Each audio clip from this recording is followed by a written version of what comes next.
మాజీ మంత్రి పేర్ని నాని మీడియాతో మాట్లాడుతున్నారు. లైవ్ లో చూద్దాం.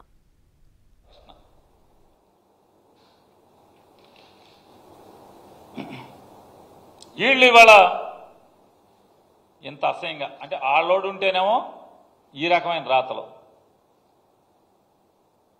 ఆళ్ళోడు లేకపోతే మాత్రం విషం కలిపి దాంట్లో ఎంత విషం జిమ్మేటువంటి ప్రయత్నం.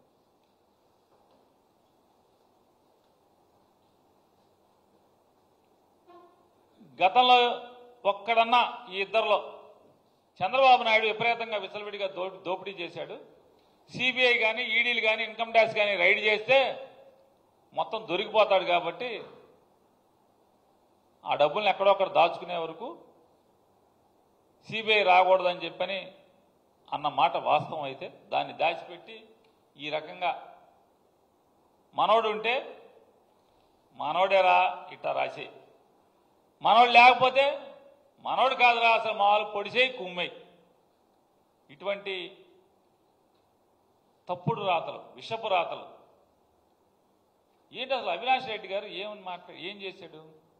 అతను ఎవరు అవినాష్ రెడ్డి అంటే? ఆయన ఈ రాష్ట్రంలో ఒక లోక్సభకి నుంచి ఎన్నిక కాబడినటువంటి రెండవసారి ఎన్నిక కాబడినటువంటి ఒక సభ్యుడు, లోక్సభ సభ్యత్వానికి ఎన్నిక కాబడినటువంటి సభ్యుడు పారిపోతాడా ఎక్కడ? ఇప్పుడు ఎన్నిసార్లు వెళ్ళొచ్చాడు సిబిఐ దగ్గరికి? వాళ్ళు పిలిచారు, వెళ్ళొచ్చాడు కదా.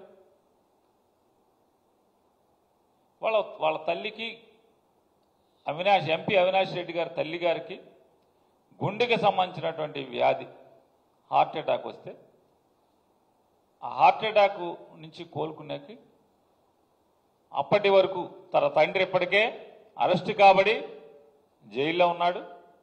తన తల్లిని చూసుకుంటాకి నాకు కొన్నాళ్ల పాటు వెసులుబాటు ఇవ్వండి, 4 రోజులు 5 రోజులు వారం ఆగి వస్తానని చెప్పి అడిగితే ఎంత దుర్మార్గం, హేయం ఇది.